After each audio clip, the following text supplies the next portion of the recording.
जो उचित समझो वो करो, इसको लेकर बहस चल रही है, लेकिन कारमा के पीस में सिर्फ यही एक वाक्य नहीं है। बकौल सुशांत सिंह, जनरल नरवणे की किताब में ऐसी कई और जानकारियां हैं जो बताती हैं कि सेना को वैसा फ्री हैंड था ही नहीं जिसकी चर्चा तब मीडिया ने की। मई के दूसरे हफ्ते में गलवान में ब्रिगेड कमांडर्स के बीच मीटिंग हुई, जिसमें स्टेटस को आंटे को रिस्टोर करने के लिए सहमति बनी, यानी कि पहले वाली स्थिति पर जाने की बात हुई।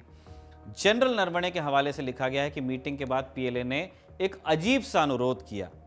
क्या कहा उन्होंने कहा कि उनको देर हो गई है काफ़ी, और जो उनकी लोकेशन है मेन वो बहुत दूर है, इसलिए उन्होंने गलवान में जो जंक्शन है नदी का, उसके पास अस्थायी रूप से 2 टेंट्स लगाने की अनुमति मांगी। अब जो इंडियन कमांडर थे बातचीत में, उन्होंने कहा कि वो विचार करेंगे, डिस्कस करेंगे कि ये हो सकता है नहीं, और अपने सीनियर से उनको परमिशन लेनी पड़ेगी। मीटिंग खत्म हो गई। चाइनीज़ जो पीएलए के ऑफिसर्स और जवान थे, उन्होंने लौटने का दिखावा किया और फिर 2 टेंट्स के साथ वो वहीं आ गए।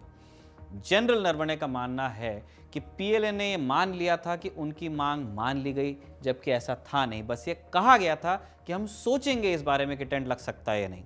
अगली सुबह जब जनरल नरवणे को इस बात की जानकारी मिली कि टेंट्स पिच कर लिए गए, तो उन्होंने तुरंत विरोध जताया, लेकिन उन्हें बताया गया कि टेंट्स अब लग चुके हैं। नरवणे ने जब ये जानकारी एनएसए अजीत डोभाल को दी तो वो भी दुखी हुए। जनरल नरवणे का मानना था कि पीएलए को तुरंत पीछे हटने के लिए कहा जाना चाहिए था, लेकिन जनरल वाई के जोशी के नेतृत्व वाली उत्तरी कमान का तर्क था कि वो जगह वैसे भी टेंट्स के लिए मुफीद नहीं है। जैसे ही गर्मी से बर्फ पिघलेगी वो इलाका नदी में डूब जाने वाला था। संकेत ये कि अभी कुछ खास करने की ज़रूरत है ही नहीं। बकौल सुशांत सिंह, जनरल नरवणे अपनी किताब में लिखते हैं कि चूंकि ये पहली हायर मिलिट्री कमांड लेवल की मीटिंग के बाद हो रहा था, इसलिए न चाहते हुए भी उन्होंने इसे बहुत एस्केलेट नहीं किया, बात मान ली, क्योंकि टेंट्स तो लग ही चुके थे। आर्मी हेडक्वार्टर ने नॉर्दर्न कमांड से कई दफ़े कहा कि वो बराबर पीएलए पर प्रेशर बनाकर रखें और चीनियों के दिमाग में बात डाल दें कि टेंट्स अस्थायी हैं और उन्हें हटना ही होगा। लेकिन उत्तरी कमान और लेह स्थित 14 कोर का मानना था कि 2 टेंट्स कोई बहुत बड़ा मुद्दा नहीं है और ज़रूरत पड़ने पर वो जब चाहेंगे वो इलाका खाली करवा लेंगे। अब यहाँ से गलवान में भारत चीन भिड़ंत की भूमिका लिखी जाने लगी।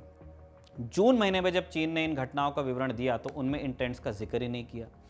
इसके बाद जब भी पीएलए को अपने टेंट्स हटाने के लिए कहा जाता तो उन्होंने अलग अलग बहाने बनाए। पहले कहा कि उनको और टाइम चाहिए, फिर कहा कि वो अपने सीनियर से बात करेंगे, और अंत में उन्होंने ये दावा कर दिया कि ये मामला तो ये जो बातचीत हो रही है उसके दायरे से ही बाहर है। जनरल नरवणे ने इस बात का ये मतलब निकाला कि पीएलए का टेंट हटाने का इरादा ही नहीं था, वो आए ही इसलिए थे ताकि वो जमे रह सकें। इसका जवाब देने के लिए भारत ने उसी इलाके में फिर अपने टेंट्स पिच करने का फैसला किया। जनरल नरवणे अपनी किताब में ये क्लियरली नहीं लिखते हैं कि यह फैसला एग्जैक्टली किसका था, लेकिन भारतीय सैनिक जैसे टेंट लगाने के लिए बढ़े तो चीनी सैनिकों ने हिंसक प्रतिक्रिया दी। स्थिति को संभालने के लिए 16 बिहार के कमांडिंग ऑफिसर कर्नल संतोष बाबू सैनिकों का एक डिटैचमेंट लेकर आगे बढ़े।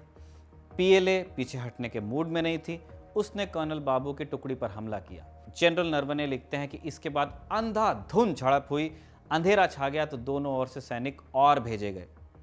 पूरी रात दोनों साइड्स के बीच कांटे की टक्कर चली। दोनों तरफ हथियार थे लेकिन गोली नहीं चलाई गई।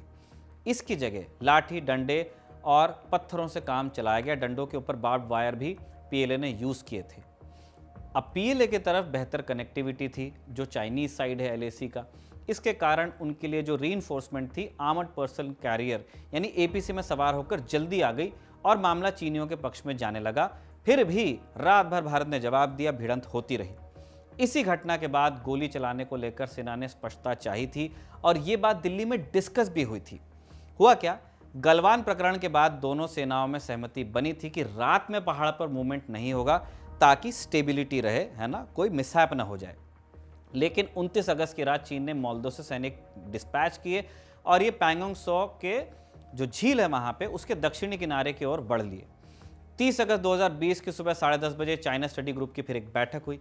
इसमें जनरल नरवणे, एनएसए अजीत डोवाल और विदेश मंत्री डॉक्टर एस जयशंकर शामिल थे। उसमें बताया गया कि पिछली रात चाइना ने क्या किया है। इस मीटिंग में तय हुआ कि भारत अब पैंगोंग सो के दक्षिणी छोर के जो पीक्स हैं उनको ऑक्यूपाई करेगा, क्योंकि बिना किसी काइनेटिक एक्शन के चाइना को हिंट मिल नहीं रही है कि हमारे दिमाग में क्या है। और इसी बैठक में एक चर्चा और हुई, टू फायर और नॉट टू फायर। दरअसल गलवान प्रकरण में एक कर्नल और 19 जवान खोने वाली सेना की इस बात के लिए आलोचना हुई थी कि जब प्राणों का संकट आ गया तब किस बात का प्रोटोकॉल आपने फायर क्यों नहीं किया। तो जब ये चीज सीएसजी में डिस्कस हो रही थी कि फायर करना है या नहीं गलवान इंसिडेंट के बाद, सेना ने तर्क दिया कि वास्तविक नियंत्रण रेखा यानी एलएसी पर फायर न करने का प्रोटोकॉल अपनी जगह है, लेकिन जब प्रोटोकॉल का उल्लंघन गलवान में हो चुका तो अब क्या बचा है।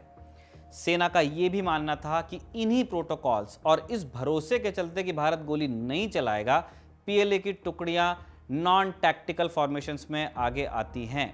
इसमें आते सैनिक ही हैं, लेकिन हमलावर की तरह नहीं आते हैं, निहत्थे आगे बढ़ते हैं।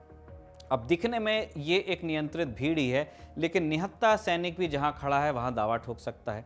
तो ये जो ह्यूमन वेव वाला तरीका था चीन कई बार अपना चुका था। तो सेना ने यही तर्क दिया कि अगर चीनी इसी तरह आगे बढ़ते हुए हमारे किसी पोस्ट पर चढ़ाई कर दें, हमें ओवररन कर जाएं, तो फिर हमसे यही पूछा जाएगा कि सेना ने जब इतना बड़ा हमला हुआ तो जवाब में फायर क्यों नहीं खोला।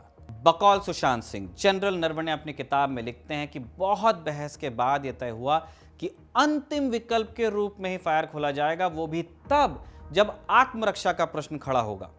ऐसी स्थिति में भी वही डिटैचमेंट यानी वही टुकड़ी फायर करेगी जिस पर डायरेक्ट हमला हुआ होगा और उसको फिजिकल सेफ्टी का खतरा पैदा हुआ, ना कि कोई और डिटैचमेंट।